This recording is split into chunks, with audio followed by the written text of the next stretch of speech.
Okay, we've got 22 people. Okay, great. So hello everyone and welcome to today's webinar on how to combat COVID-19. And Elsa talk in association with Apollo Hospitals. And before we get started, I would like to go over a few items on how to participate in today's event. You will get the opportunity to ask your questions, and I'm sure you have a lot of questions. So please send your questions on the chat window, which is at the bottom of this window. We have a constraint of time, but we'll see as many as we can. We will take those questions. Without much ado, let me introduce you to our moderator for today's talk. We have Vinita Sethi. She's the SVP and Chief Public Affairs Officer at Apollo Hospitals, and also Elsa herself. So thank you so much, Vinita, for joining us today. Over to you. Namaste. This is our traditional Apollo way of conveying. Please take care. COVID has actually shaken us all, and we're going through huge changes and transformation. It's really a privilege to have some of the senior most consultants of Apollo Hospitals who have spared time at my request to come on board and to talk to the LSR Alumni Association and whoever we have invited as our special guests. Most welcome, and please feel free to send questions even after the session. If possible, Elsa will definitely get back to you with the answers. Just to let you know, COVID has become a pandemic, and as you know, we are having this. Dr. Rajesh Chawla is our senior consultant in the Department of Respiratory Critical Care and Sleep Medicine at Apollo Hospitals, Delhi. Over 34 years of experience, and I couldn't have thought of a better name to request to come and speak to us today. So I'll without taking much time, in fact, we had so many questions, Dr. Chawla. Are you there? Can you hear me? Yes, I can hear. Dr. Chawla, I'll have just introduced you, and I'll just comprise a set of 3 questions from where you please take on and please guide us. The 3 very common questions that we received were: 1, how do I know that I have COVID? Is it just a mild throat ache, fever, etc.? 2, when do I, if I have mild symptoms and I have tested positive, do I do a home quarantine or do I need to rush to the hospital? And then when do I really rush to the hospital? And the second question, which is connected to this, is what is the treatment protocol and how much time does it take? So these are the starting 2 questions. Can I go through a small presentation, because that will just allow me to share the screen? Yes, please. Before you begin, sir, can we ask all the participants here to mute themselves, and then we can begin.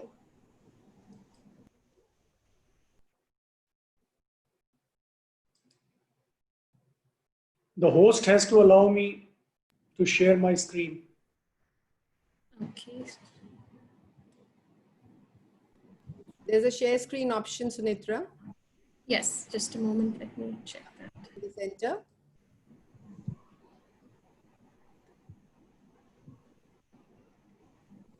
Can you try now, please?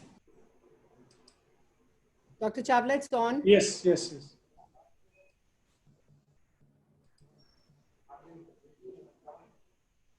I will just go through a presentation which will talk about the treatment as well as how to deal with various issues. So, this coronavirus came into existence in the month of December in Wuhan city, and then spread all over the world. And now by the WHO on 11th of March, it was declared as a pandemic. And India also in a first case in January. And now we have, as you know, most of the cities have cases, and we have crossed lakhs, and many people are suffering from this. It spreads from people who are in close contact with one another. So I'll take the question also which she had said. So if you have come in close contact with a person who has corona, and when you are living in a pandemic, you are venturing outside and you get a fever, you get a sore throat, there is a very high possibility that it is a COVID-19. Because if it was not pandemic, then probably the other disease. When it is such a large number of cases, so any fever, you must think of corona. If everyone doesn't have the cough or sneeze, nasal symptoms are very uncommon. People may have a loss of smell, loss of taste, and but these commonest symptom is fever, followed by sore throat, body aches, weakness, cough, and sneeze. So if any of these symptoms is there, and nowadays you must think, and you come in a contact possibility that it could be a COVID-19. So these are the, the high risk population is the older people. You know, because the severity of disease has been seen more in the old and very less in the younger. Hardly any 10 years, less than 10 years have been admitted. Very few people have been admitted, and there is no mortality in people who are less than 30 years old. So this mainly affects people who are suffering from comorbidities. What I mean is the diabetes, blood pressure, coronary artery disease, chronic lung disease, chronic heart disease, immunosuppressive, post-transplant. These people, more chances of getting a severe disease. And anybody who's above 65, plus all this. Interestingly, the female has a less risk. Somehow they say that probably the estrogens are protective. And very few females, if I go to ICU, hardly any female is admitted. Mostly they are, it's a male predominant disease, particularly. You know, the number of viruses, the maximum it is in the sneezing, followed by coughing and then by talking. So even if you are talking to a person, there is a chance that droplets might, if you are too close, you might inhale and you may have problems. Symptoms I've already talked about. This disease is diagnosed by RT-PCR. Now we have the fast test also where another antigen is tested and they can give a result. Although the sensitivity is very low, but it can give a result faster. You know, when we suspect the diagnosis of COVID very high and the RT-PCR is coming negative, then we get a CT scan, because all patients who have COVID-19, everyone will have almost everyone, much more than RT-PCR, will have a positive CT findings. So they are seen in almost all patients. If the sensitivity of RT-PCR is 65 to 80, 68%, that is more than 70% the CT can detect. But there are classical symptoms only in the time of pandemic. Otherwise, we have to think of other causes also. There is an antibody test which occurs in a person who is sick for almost 15 days, and then IgM and IgG antibodies are formed. Suppose you never got COVID-19, but you come in contact, you were asymptomatic, nothing happened, you can get your antibody test, which can tell you whether you had COVID-19 asymptomatic or not. So this test will help in that manner as well, the antibody test. Now, any patient who gets these symptoms, what he needs to do? The first thing he needs to find out, where can he get tested? And they would require a prescription of a doctor. Most of the doctors now, they are doing a video consultation. So you can consult them video and ask for a prescription that is valid by any of the labs. So there are many labs in Delhi where you can get it tested, or in hospitals. With a prescription, they will test.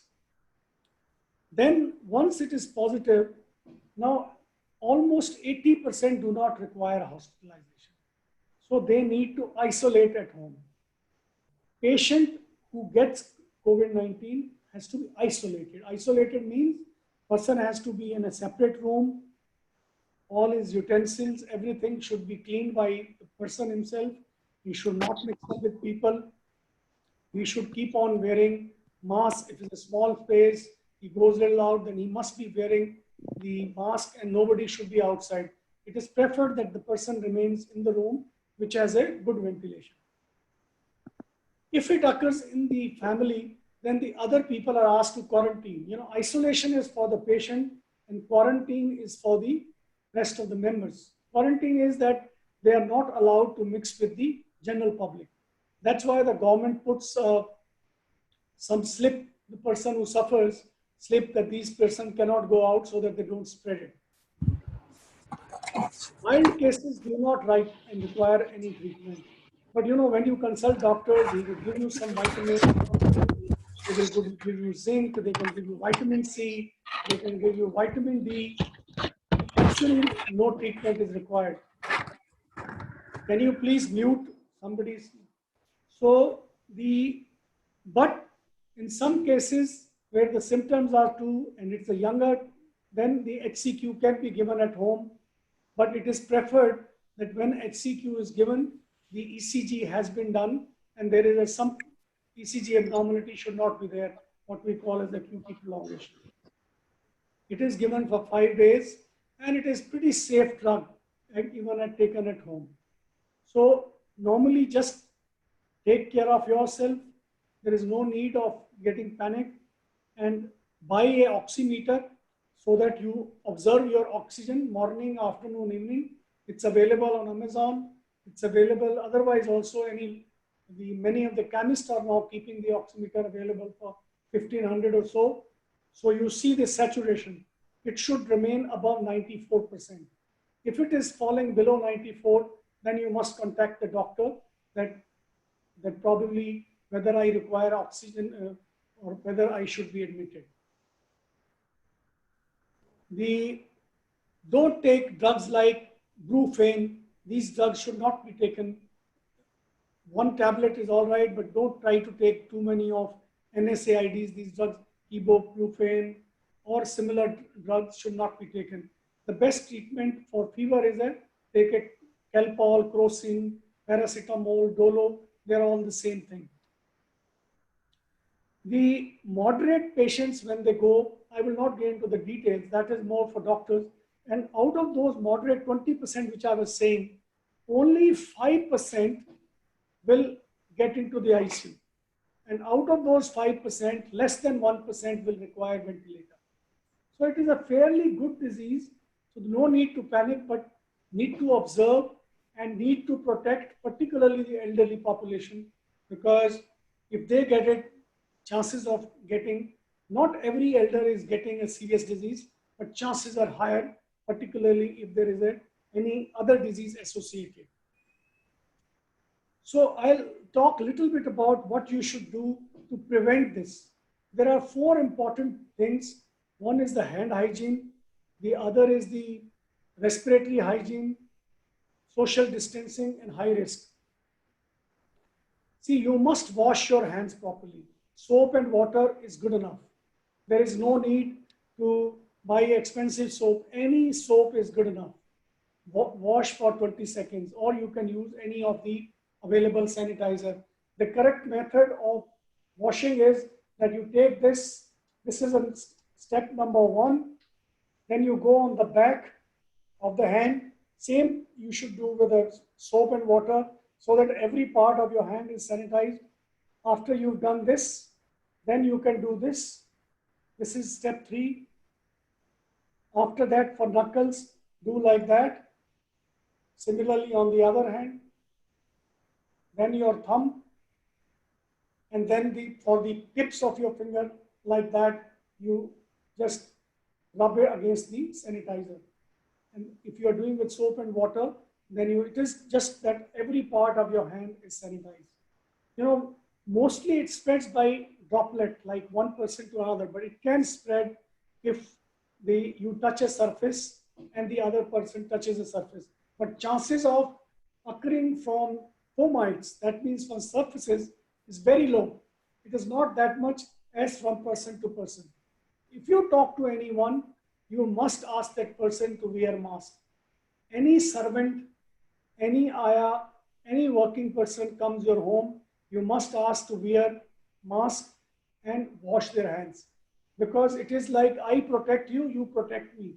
You know, when you wear mask, you are not protected that much, but you are protecting the other person. Your droplets will not go to the other person when you talk, when you cough. But the others can, this simple 3-ply mask is not 100% protective. Simple mask is enough, but both should be wearing, that is more important, and stand at a distance of a meter, 6 feet at least. Don't touch your eyes, nose, and mouth and unwashed hands. And these are the steps which I was telling. Then you must, when you're wearing a mask, don't touch the bigger surface.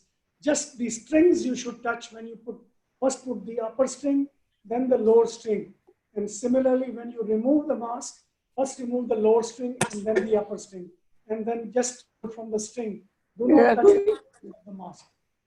I don't need it. You're using my phone. Then, as far as the respiratory hygiene, when you cough, you must use a hanky or a tissue to cover your face. And if you don't have anything of these, you can just do like that so that you seize your cough on the elbow, the flexion of the elbow, so that you don't touch your hands, because the hands will touch your mouth and you can contaminate, or you can do it to the others. Then social distancing, work from home as far as possible, postpone all social, political, sports, religious gatherings. If you are using public transport, keep a distance. Stay at home unless it is absolutely necessary. The social distancing I have already talked about. Then the older adults. These are the high risk group: heart disease, diabetes, lung, kidney, or oral cancer, and the pregnant, which we need to protect them. Try the people, elderly people, particularly above 70, above 80, they should absolutely not go for their morning walks, which they have been practicing for many, many years. So tell them to walk inside the house, that would be better. Walk inside. At your working place, you should take some precaution. Promote hand washing wherever you are working. All your people who are working with you should have a hand washing. Follow the respiratory hygiene. Advice for business travel is consult the national and advisory guidelines, because they'll keep on changing.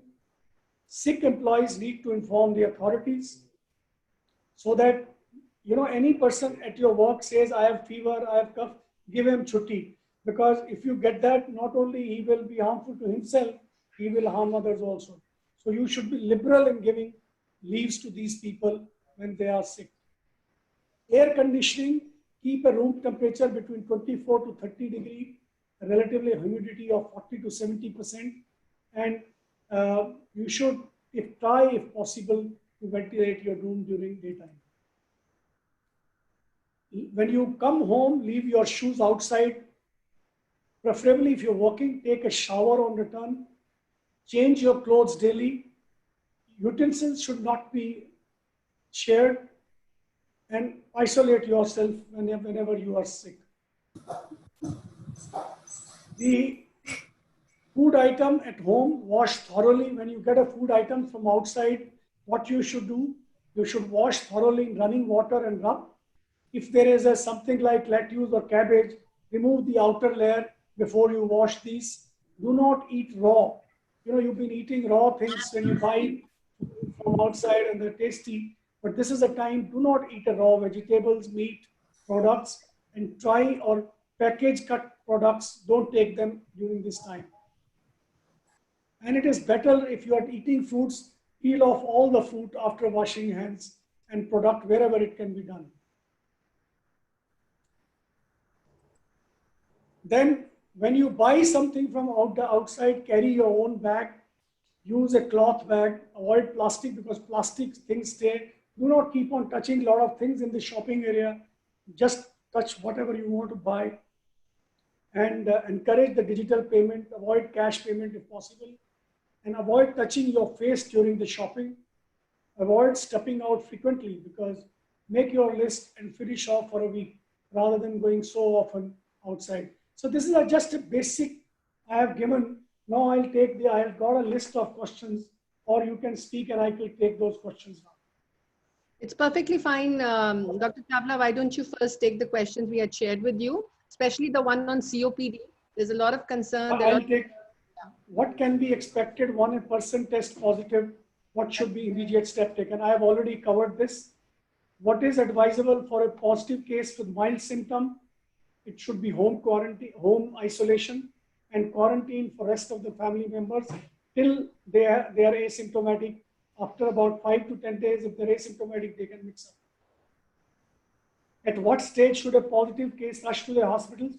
Number one is when the saturation oximeter is showing less than 94, you feel extremely weak, you are breathless, your blood pressure, you go to the bathroom and you start panting, go to the hospital.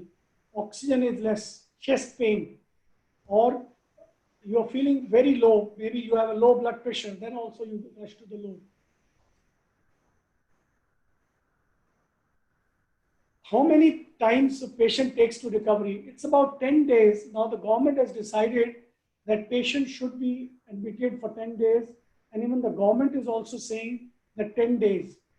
But maximum isolation for the time being is 17 days because patients, after 10 days, patients should rest at home for 7 days and then he can mix up. There is really no requirement of getting tested. But you know, I know the kind of people I'm addressing to, you will definitely get a test before saying, but if you want to get a test, get after 14 to 15 days. If you get it early, it may be positive. And the other thing which I want to tell all of you, that if after 15 days it is still coming positive, it may be a dead virus. So don't keep on getting the test because your test was positive. So best is to get test about 15, 16 days. And if it is negative, then you're okay. If you're positive, just don't repeat every day. Repeat after 5, 6 days again if you're really interested. But actually it is not required if you have taken rest for 17 days. The other question is, if my family member or I myself am asymptomatic, how do we know that we are COVID-free carriers or positive? You know, if you have been positive or you are asymptomatic and you've taken rest for 17 days, you can consider that you are not going to infect others. Sorry, doctor, repeat that, please. If the 17 days have passed, you are not going to infect others. Okay. Actually, now in US, after 10 days, person is allowed to work after 10 days without test. That's relieving. You know, Right. So maximum you can do it for 17 days.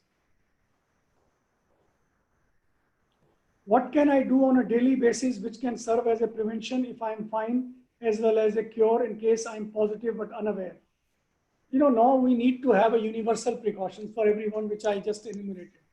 And once a person has corona, that does not mean that he does not wear a mask. You still follow all the precautions, you know, till this pandemic is over, because there are very few cases of reinfection also reported. So you should not. What precaution and regular habit should patient of respiratory disease, COPD, asthma, lung, etc., cultivate to reduce the severity of possible attack of coronavirus?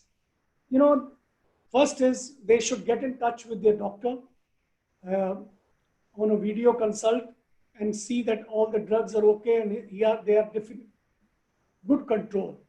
Because if the sugar is not controlled, the chances of getting severity are more. Similarly, for respiratory, if you are already not controlled, you would not know whether it is a respiratory which is causing trouble or the COVID is causing a trouble. So you need to have a proper medications. Then you are like any other patient. Once one has recovered from COVID, what are the chances of getting it again? You know, they are very less, very, very less, but it can occur in a very, very few patients. So it is not zero, but it can occur. That's why it is important that you keep on wearing masks if you are cured of corona, if you venture out. Doctor, there's one question I just received. Is it advisable to keep an oxygen cylinder or a concentrator, especially if you have elderly parents with COPD or onco issues? You know, this is really not advised so long as it runs the way it is running now. But if it takes a very severe form and the hospitals have its extreme rush, then only, but which I don't predict now the way it is going. If it goes like this, the spaces would not be a problem. But if it multiplies and the cases are more, then probably one may require oxygen at home, but I would not suggest, nowhere in the world they have advised to buy the cylinders or buy the, because you know, if people start buying, the real needy will not get it. So we should hold on to this because we can afford. That does not mean that we should collect. A lot of people have bought like this, which is really not recommended. But if you are a respiratory patient, then probably I would recommend, because chances that you may require oxygen high. So then those people, there also it is not really mandatory. If you ask me, I don't advise it. And doctor, one more question. Patients who have other diseases, when they come to say an Apollo, what are the safety protocols to assure the patients that they could be treated for everything else that they haven't been visiting their doctor for?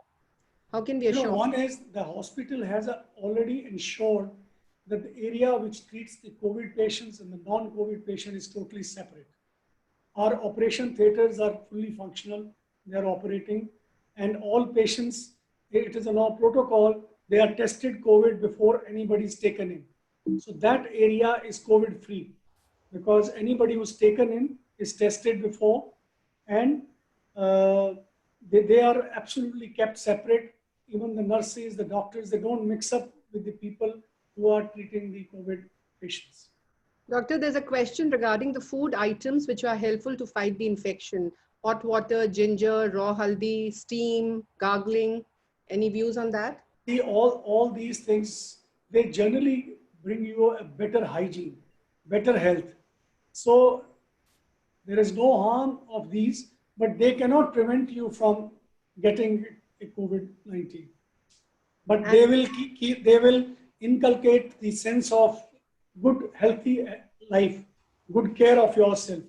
But normally, I mean, doing a steam or doing a gargle, there's nothing bad about it.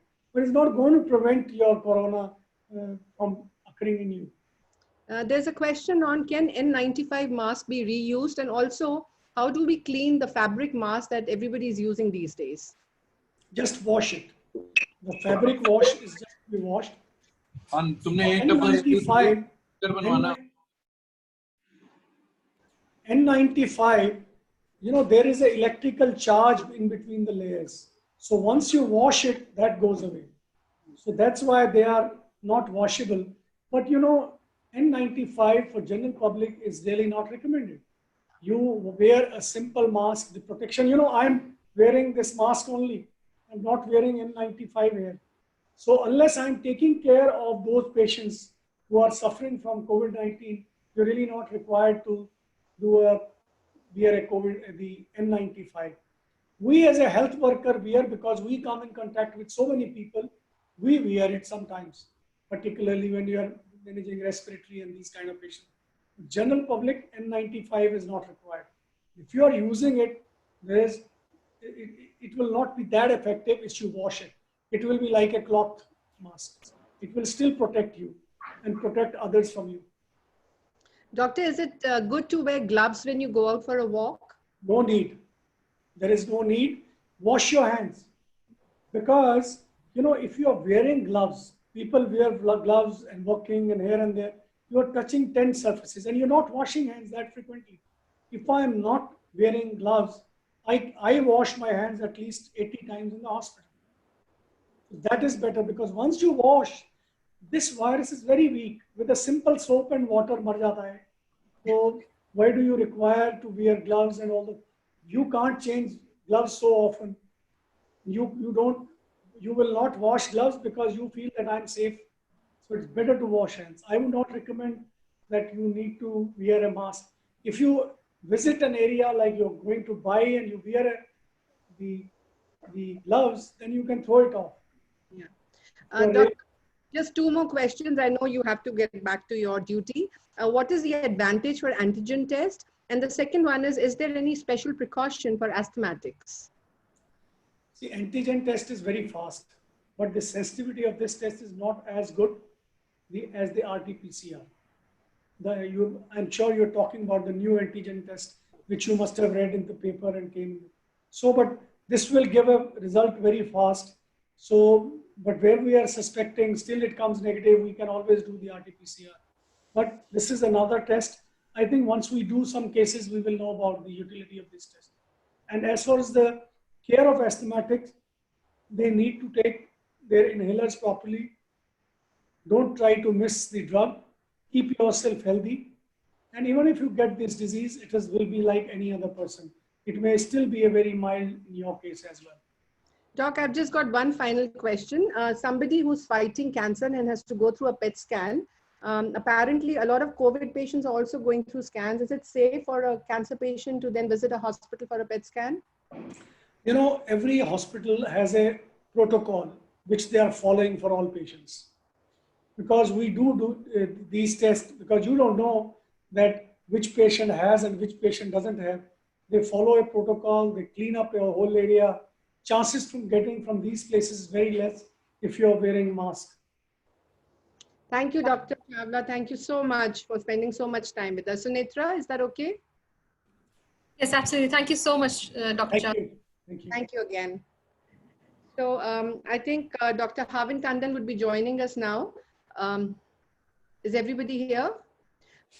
So Dr. Havin Tandon was actually in an emergency surgery, and he's a very senior consultant, orthopedic and surgeon at Apollo Delhi. Hi, Dr. Havin. Good afternoon. So Dr. Havin, this is the LSR Alumni Association and special invitees. A lot of them have already had a very good interaction with Dr. Chawla on Corona.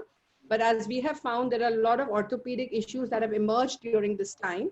I have shared a list of questions with you already. Would you like to start, or would you want me to ask you specifically? I have some questions already, Vinitaji. Thank you so much for this opportunity. Hello to everybody. Yeah, so I'll straight away jump to the questions because I think our time is a little tight. The first one I received is, since last 3 weeks, I'm having pain in knees, mostly left, but sometimes in the right. My legs feel tired. In the last 3 months, I've been doing many trips up and down the stairs. So that is a common problem, that we are from a very active lifestyle, which we were having earlier. Suddenly, we were isolated for a couple of months. So our overall stamina, our overall muscle tone has gone. And then we are also doing some new activities and chores of the house, like cleaning because of the support staff not being there, doing all the activities to carry on the household properly.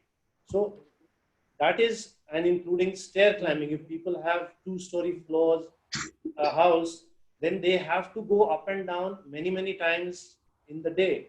So the question is that I go 25 times or more in a day, never had this condition, have been doing yoga for the last 20 years. Most of you are very conscious about health and fitness.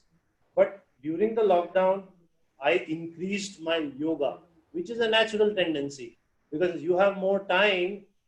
So you'll start exercising more. And in case you have gained a little weight, you want to shed those extra kilos. So sometimes you abuse or overuse a joint, and the knee joint becomes a problem zone because the thickest cartilage of our body happens to be in the front of our knee joint, the patella and the femur joint. And when we are going up and down the stairs, that joint gets worn out.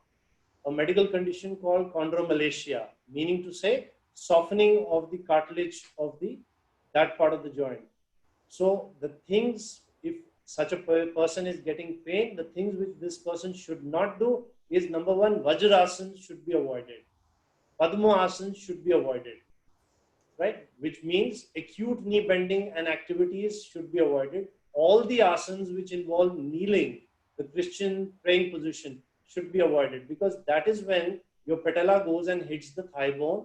And in case we are facing a chondromalacia, this will deteriorate. Doc, what about the neck? Spondylitis, patients who've been sitting sedentary. So the problems of the neck and the lower back are also increasing because our screen usage has gone up. And obviously nobody is keeping the screen absolutely at eye level. Most of us are using the screen or holding it while we are in bed. And that is for a long time. So problems of the neck are bound to increase. So an easy thing would be readjust your screen in case you're working from home and you have long hours to sit in front of the screen. Elevate the height of your desktop. If you're using a handheld device, please buy something which holds the handheld device at an eye level. That's right. And it's difficult, but we have to do it because we don't know this is going to go on for how long. The third thing would be care and of the posture in bed. So try and avoid propping up multiple pillows under your neck and upper back. And in that half crouch position, watch a TV or a show for hours. So you need to either get a proper recliner back, and when you sleep, try and go for the thinnest possible head support. Try and put a rolled towel or a neck support under the neck. So care of posture is must. Needless to say, exercises should be added. So doctor, what are the exercises you would recommend, and are there any special supplements? Because there's a lot of thing going, take more vitamin C, calciferol, vitamin D, and how would it impact in any case? Would it have a positive effect in preventing corona? If I am having a spectrum of patients or people or population, which is majority towards the post-menopausal time, we might be already deficient in vitamin D. Because we were moving outdoors and getting exposed to direct sunlight, we were somehow managing. So I think it would be a bright idea and a correct idea to take adequate supplementation of vitamin D. It's easily available. Please take the vitamin D supplements by mouth, no injections required. It's very well absorbed. If you can, please have direct exposure to sunlight. Morning sunlight between the 10 to 11 o'clock is considered to be the best. You don't need to go and burn your skin in the sun. You can sit comfortably in an air-conditioned room which has a normal clear window. Let the sunlight come and directly strike your skin with no sunblock. We don't want you to tan your face. You can take sunlight below your knees. You can take sunlight directly to your back in case that is possible. Vitamin D is good. Calcium, yes, you should supplement. Again, by mouth, in tablet or oral form. Vitamin C, like you asked, is definitely recommended, both from orthopedic point of view, also as an immune booster. So it's strongly recommended. And Dr. Vitamin D would be a pouch a week for 6 weeks? You can use pouch formation, liquid formation, or tablet once a week for people who are genuinely deficit, or as a blanket, 1 in 15 days is good. Okay, okay. Doctor, there's one more question that I have. If we have any knee injury, a fracture, how do we approach a hospital, or, you know, we suddenly feel we need to get a knee transplant? Yeah, like my previous speaker, Dr. Chawla, hospitals, most of the good corporate hospitals are keeping a very tight, stringent policy that we are testing all patients for COVID before we admit them. So in case there is a patient who has advanced knee arthritis, which warrants a knee replacement or some other surgical procedure, the patient has to be definitely checked for COVID. They can safely come because our areas are delineated, the COVID and the non-COVID. Special precautions obviously are taken for all replacement patients, which will be done for them. I'm sorry. No, it's fine. Please carry on. We are regularly running our theaters, including joint replacements. I just 10 days back, I've done one patient of knee replacement who was in plaster since January. Because of the fear, he didn't move out of his house, and he's working comfortably now. Doctor, there's a question on zinc. Zinc acetate is being taken by many. Does it help with the bones as well? Yes, it is very, very good, especially for the articular cartilage, because the healing of our articular cartilage has been shown, it improves with zinc. So taking supplements with zinc is recommended. And those who can't exercise regularly, any particular exercises that you would recommend? Do we have any? The easiest thing, Vinita ji, would be sit on your bed, by the edge of the bed. If this is my knee joint, you are hanging your legs by the side, and then you are doing straight lifting, bending, straight lifting, bending exercises. You can add a little cuff of weight around the ankle or the foot area to do the same. The same exercises can be done with you lying down and bending and straightening it. You don't need any equipment. You don't need much space. You can easily do it at your home. if you have the liberty of a static exercise cycle, it is the best exercise module to do for any age patient, for any level of arthritis. It is very safe. How many minutes, doc, of I cycling? usually recommend start with 5 minutes without any resistance 2 times a day and slowly build up the time over a couple of days. The aim is to reach 15 minutes twice a day. Okay. And could you recommend the dosage of zinc and calcium, please? Calcium, we are targeting that we take around 1 gram through our tablet or sources. Most of the commercially available preparations are 500 milligrams. Some of them are 1 gram, so it can be accordingly adjusted. And zinc would be 1 tablet acetate. Yeah, I'm sorry, I'm not exactly remembering the exact milligram. Yeah. And yeah, the multivitamins covering vitamin C and calcium can be taken, of course. Yes, yes, yes. Any other questions, please? Doctor, how many teleconsultation possibilities are there, for example, with you if there's an issue? I mean, how many times one can approach a teleconsult? I'm at present doing 3 times a week, but depending on requirements, we can accordingly scale up. That's not a problem. Doctor, any corona impact on the bones? Many people talk of a lot of aches and pains. And we were just told we can't take ibuprofen. So what does one take to manage pain? The safe medicines obviously will be the paracetamol group. We are recommending them because most of the patients are either teleconsulting with us or physically they cannot come. So we are as a blanket using the paracetamol group medicines for pain relief. Cold pack is something which everybody must use and can liberally use many times a day on a swollen or a painful joint.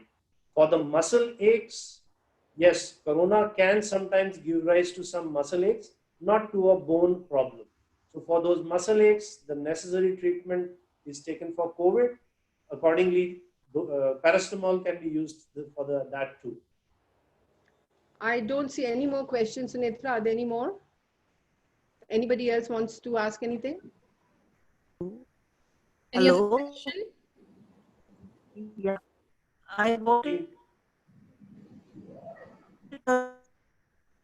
Sorry, we are unable to hear Sheila. Can Ask the question of you type your question, please?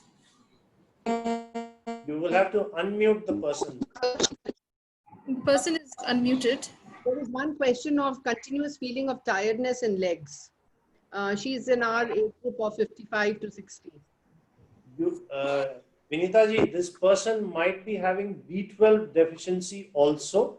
So in my mind, without seeing the details of the case, B12 vitamin by tablet form is very safe to take along with the calcium and vitamin D. So painful coughs, if the person is having, please take all 3 vitamins. And doc, how long does one take vitamins? Because, you know, we can teleconsult, but say for 3 months or 15 days, give a gap. What would you recommend? No gap is required either for calcium or for B12 or for vitamin D. You can safely take all these vitamins for many, many months. If you can, it will be nice to do a blood test which can be done from your house, maybe at 3 or 6 months usage at least.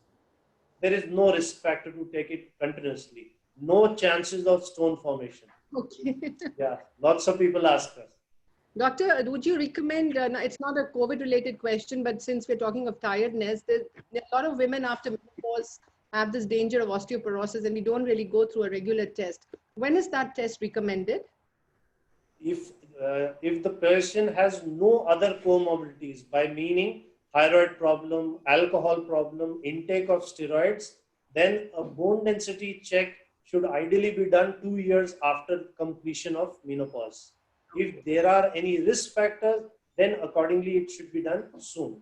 The repetition of bone density is not to be done on a yearly basis. I'm just adding on, you never asked me, but because sometimes patients come to us with a complete album of yearly bone density. Bone density doesn't improve so fast. It needs to be interpreted accordingly. So don't do it. It's a lot of radiation exposure. And doctor, what about tingling in toes? Is that something to do with diabetes, neuro issue? Yes, it can be a peripheral diabetes neuropathy, or it can be a simple B12 deficiency.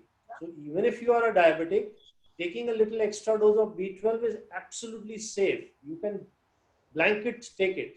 I don't know if you would like to recommend the dose of B12 or any brand like, I don't know, because I will not obviously say of a brand, but a 1500 microgram B12 is easily available in a once a day dose. If the patient can tolerate that, that is recommended. You build it up initially and then you can reduce it to 1000 milligrams. if someone is COVID asymptomatic and has leg pain, I mean, is leg pain a sign of COVID asymptomatic? I think we've covered that. Yeah, Flag, yeah. So I think that's it, Dr. Tandon. I know you were in surgery, and one last question is it okay to walk an hour or so with early arthritis, with knee pain? Yes, it's absolutely recommended to walk for an hour or to your tolerable limits. It should not be that you walk and then you require too many painkillers. So the tolerable limits, please walk, because your walking will address both the problems of your knee arthritis as well as of osteoporosis, because osteoporosis increases when you don't walk. Doctor, any exercise for children in these days, or they're pretty bone resilient? No, they are also not resilient. I would recommend outdoor cycle to be used, because kids will actually take out their nervous energy and sweat it out. At the same time, there is no chance of them actually contracting or being close to anybody. So for children, outdoor cycling is very, very good. But then they don't tend to wear a mask. They'll be moving at a good fast speed, so I am not so scared. And cycling is a solo event. Walking, usually they will walk with some friend. So if their mask is down, it's risky. But cycling, I will recommend. Okay. So I think if there are no questions, I won't take more of your time, Dr. Tandon. No, thank you so much. I'll excuse myself. It was a Good day pleasure. to everybody. Thank you. Pleasure. Thank you so much. Sunetra, then I think we come to the closure of this. And if there's anything else for me, you let me know. My team is on the call and they can take questions and get back to you. Okay, great. Thank you so much, Vinita. And thank you everyone for joining us today. It's been an absolutely wonderful session. Thank you for moderating it, Vinita. It's been a very informative session. If there are any questions, and as Vinita said, please do send it to us and we will try to get the answers to you very soon. Thank you very much for joining. Thank you. Bye-bye. Thank you. Bye. Bye. Bye. Bye. Bye, Vinita. Thanks.